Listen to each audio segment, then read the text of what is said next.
आज के इस वीडियो में हम इलेक्ट्रॉनिक विन्यास पे आधारित कुछ क्वेश्चन सॉल्व करेंगे। ठीक है, तो हमारा क्वेश्चन है calcium, ferrous, krypton, aluminium, xenon का इलेक्ट्रॉनिक विन्यास लिखिए। ये तो आपको याद ही होंगे कि Ca को क्या कहते हैं, कैल्शियम, Fe को फेरस या आयरन, Kr को क्रिप्टॉन, Al को एल्यूमिनियम और Xe को जिनोन का क्या करना है, इलेक्ट्रॉनिक विन्यास याद करना है। अब इलेक्ट्रॉनिक विन्यास के लिए हमने कौन कौन से नियम दिए थे, एक तो N+L का नियम, ये जिसको हम बोलते थे ऊर्जा का नियम।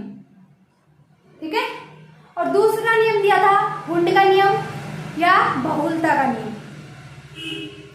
वुंड का नियम तो ये कहता था कि जो ये S, P, D, F कक्षक हैं उनमें पहले कक्षकों में एक एक करके इलेक्ट्रॉन भरेंगे और जब उसके बाद इलेक्ट्रॉन बच जाते हैं तो इलेक्ट्रॉन युग्मित करेंगे।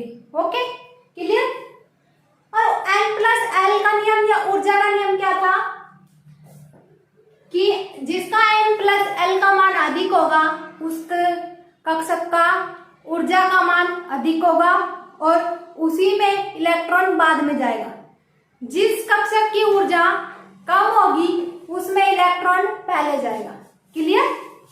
तो देखो, एक हमने कल डायग्राम बनाया था, ये 1s था कक्षक, उसके बाद 2s 2p, 3s 3p 3d, 4s 4p 4d 4f, 5s 5p 5d 5f, 6s 6p 6d 6f, 7s 7p 7d 7f। अब देखो हमने ऐसे कैसे लिखा, 1s में 1s को लिखा ओनली, क्योंकि हमें पता है जब n बराबर 1 है तो l का टोटल मान कितने होंगे, एक ही होगा, और एक होगा तो वो कौन सा होगा, 0। 0 के लिए क्या होता है, हमारा कौन सा उपकोष होता है, s उपकोष। जब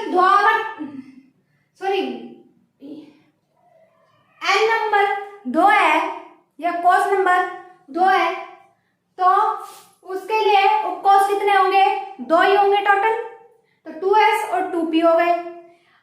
n नंबर 3 है, n = 3 है तो उसके लिए उपकोष कितने होंगे, 3 उपकोष होंगे, 3s 3p और 3d।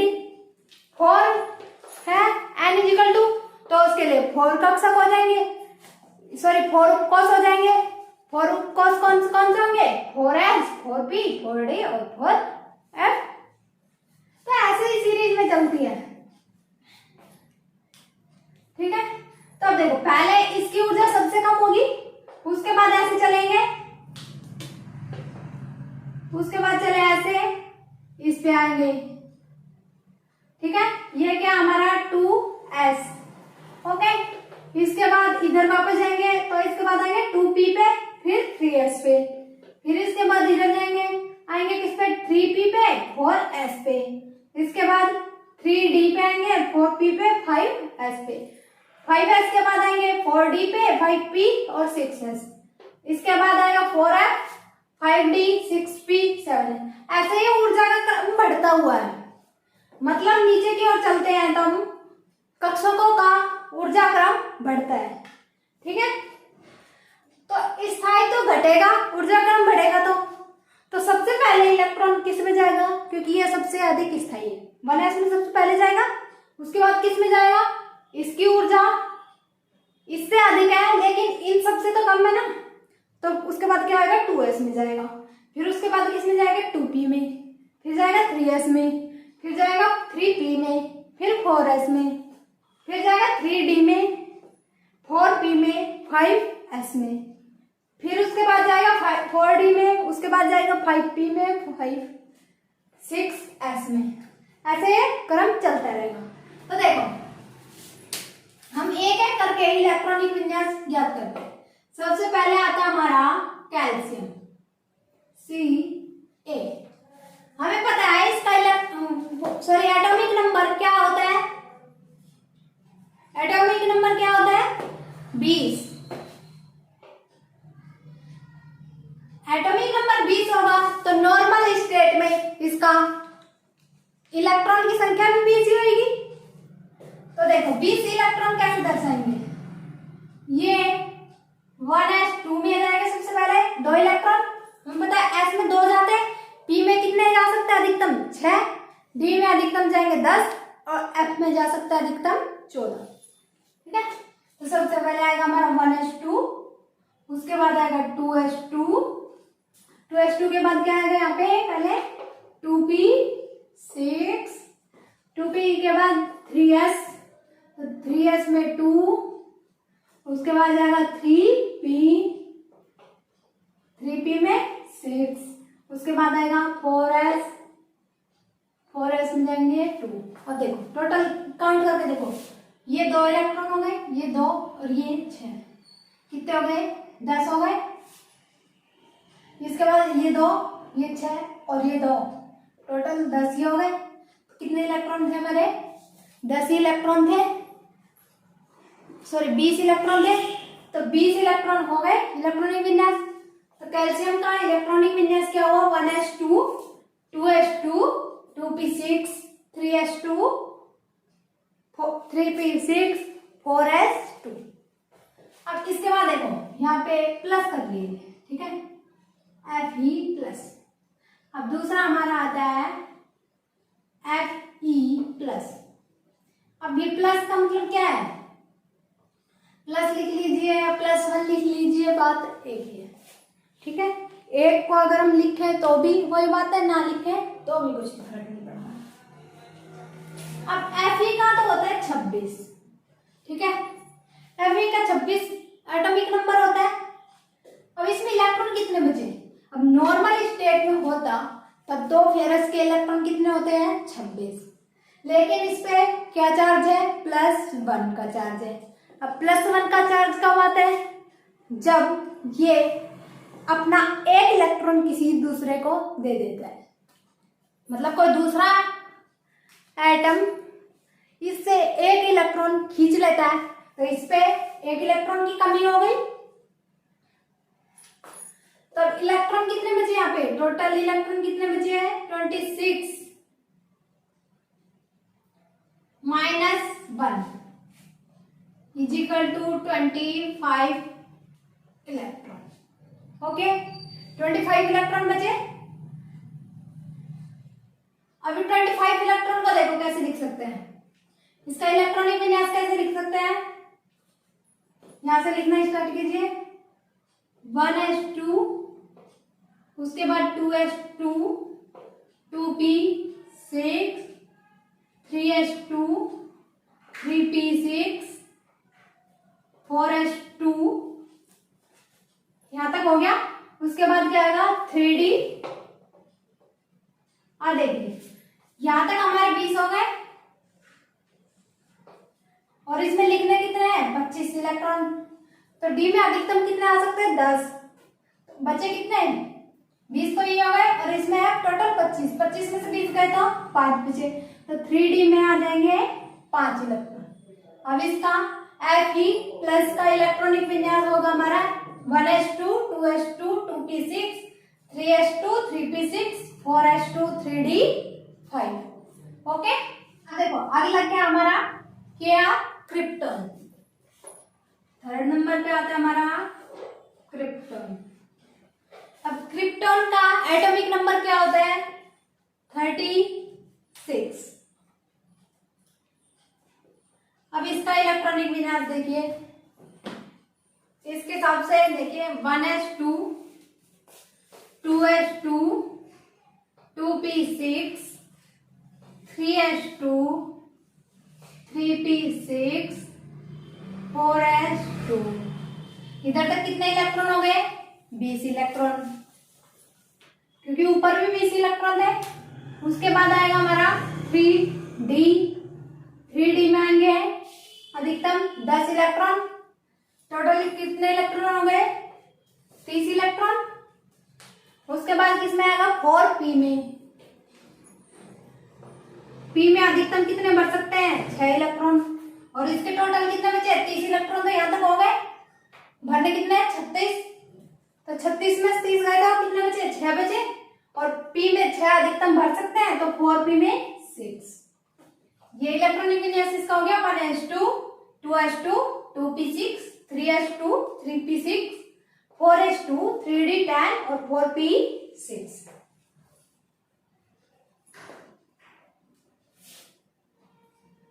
अब इसके बाद देखिए फोर्थ नंबर पे हमारा क्या है, एल। एल को क्या कहते हैं, एल्यूमिनियम। एल्यूमिनियम का एटॉमिक नंबर 13। यहाँ पे एल की जगह L+3 कर लीजिए। ओके, अब क्वेश्चन सॉल्व करते हैं। देखो एल में एटॉमिक नंबर कितना होता है, 13 होता है। तो एल्यूमिनियम में नॉर्मल स्टेट में 13 इलेक्ट्रॉन होने चाहिए, लेकिन यहाँ पे क्या है, +3 चार्ज है। +3 चार्ज का मतलब क्या है, एल्यूमिनियम अपने 3 इलेक्ट्रॉन किसी दूसरे एटम को या मॉलिक्यूल को दे देता है, मतलब अपने से 3 इलेक्ट्रॉन दूर कर देगा, तो इसमें 3 इलेक्ट्रॉन की कमी हो जाएगी। तो इलेक्ट्रॉन इसमें कितने बचेंगे, 13 - 3 = 10 इलेक्ट्रॉन बचे। अब 10 इलेक्ट्रॉन का इलेक्ट्रॉनिक विन्यास लिखना है, तो उसका इलेक्ट्रॉनिक विन्यास लिखिए 1s2 2s2 और 2p6। ये हो गया 2 4 और 6 10 इलेक्ट्रॉन हो गए। इसके बाद आता हमारा जीनोन।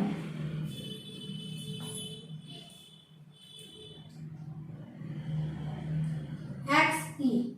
अब Xe क्या है, हमारा जीनोन। जीनोन का एटॉमिक नंबर क्या है, 50। जल्दी बताइए क्या है, 54।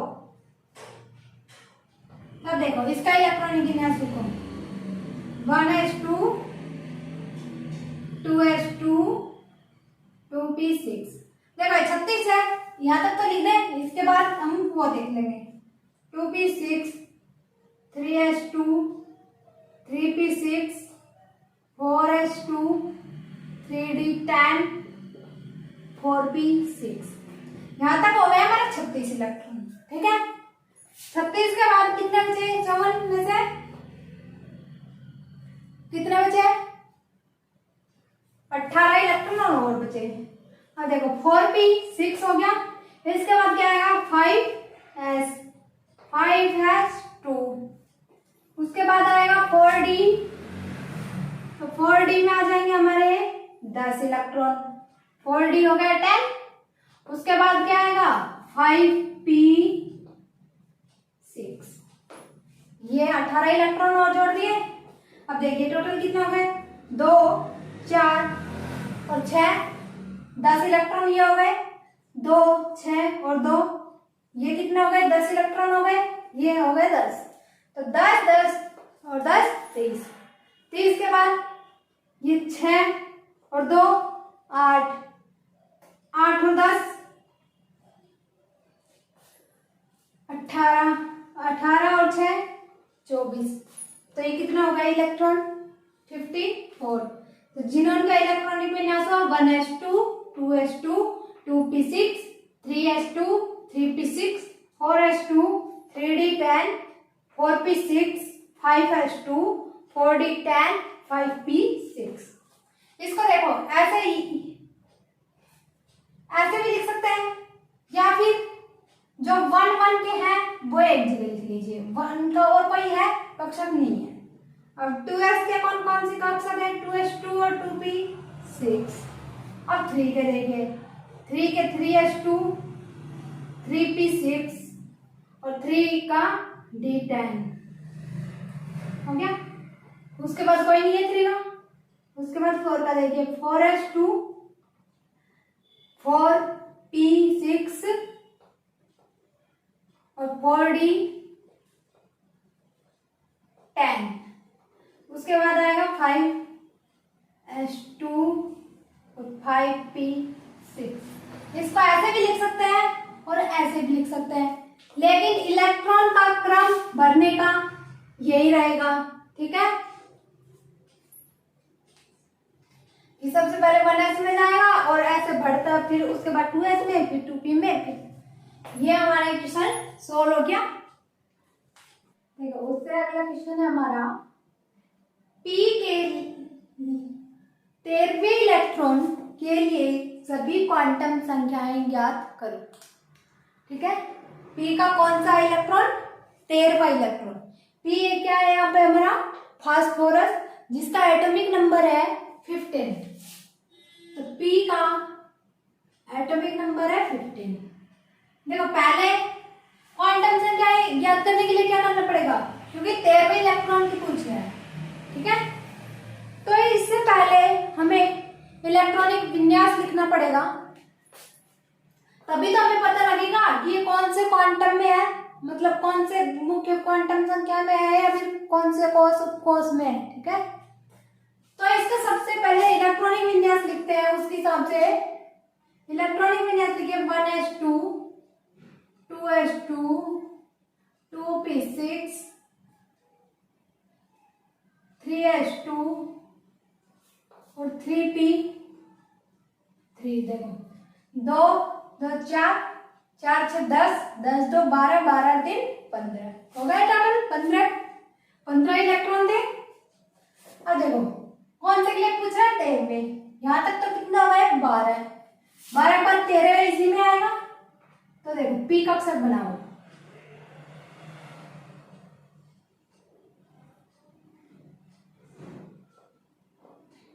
पहले इसी में आएगा,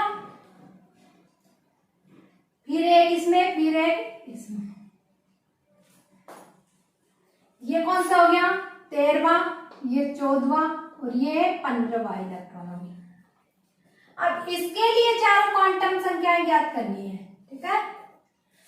तो ये क्या है, 3p, एक तो 3p कक्षक है, ठीक है।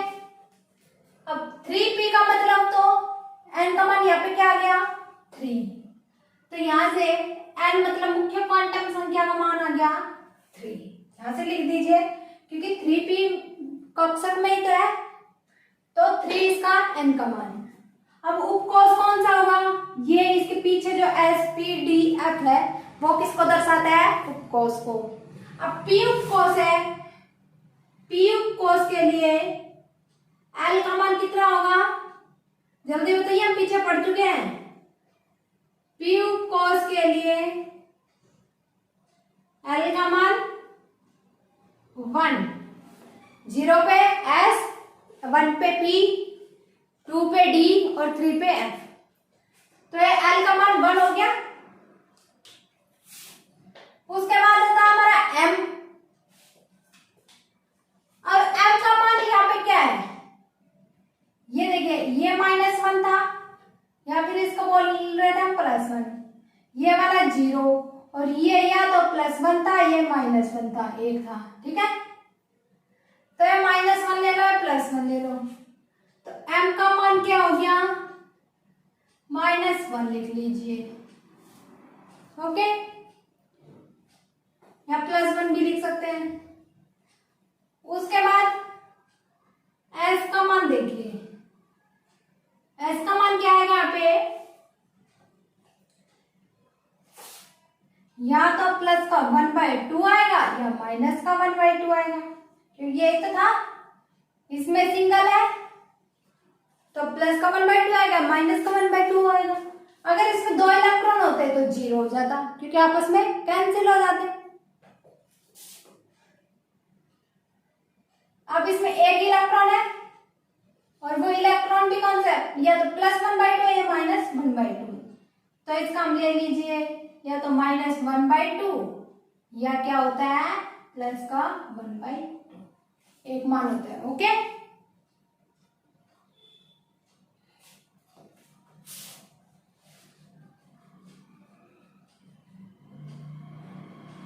या इसको यहाँ पे -1 भी मान सकते हैं या +1 भी मान सकते हैं, इसको +-1 लिख लीजिए, ठीक है, लिख सकते हैं।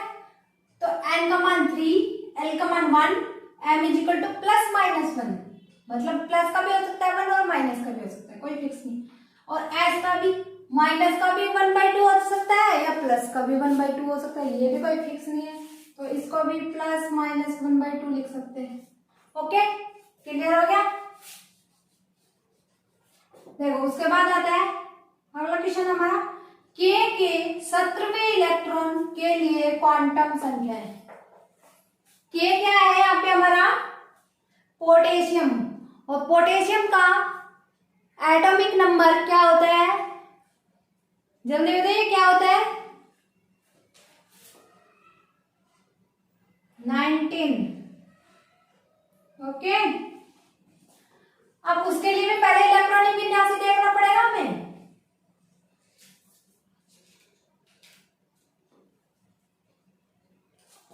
तो उसका इलेक्ट्रॉनिक विन्यास देखिए,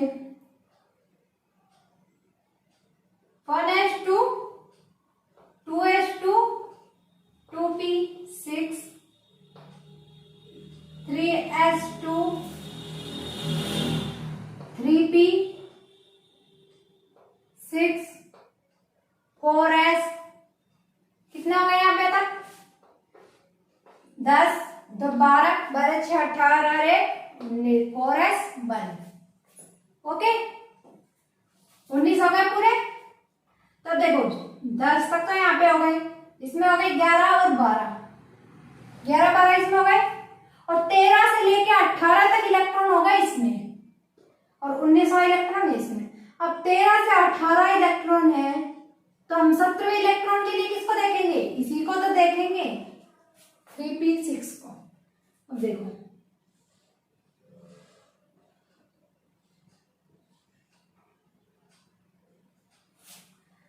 कैसे भरे जाएंगे? एक एक और एक, पहले एक एक भरे गए, उसके बाद इसमें टोटल कितने हैं? 6 इलेक्ट्रॉन है, तो ये पेयर हो जाएंगे। अब पूरे 6 हो गए। ये कौन सा कक्षक है? 3p।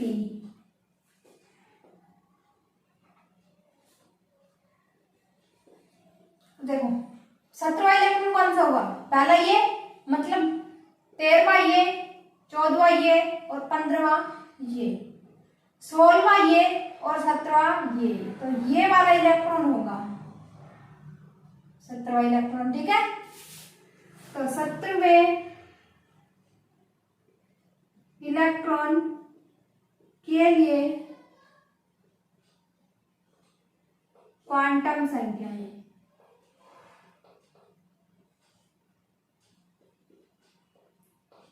Quantum numbers. ओके, अब देखते हैं क्या है।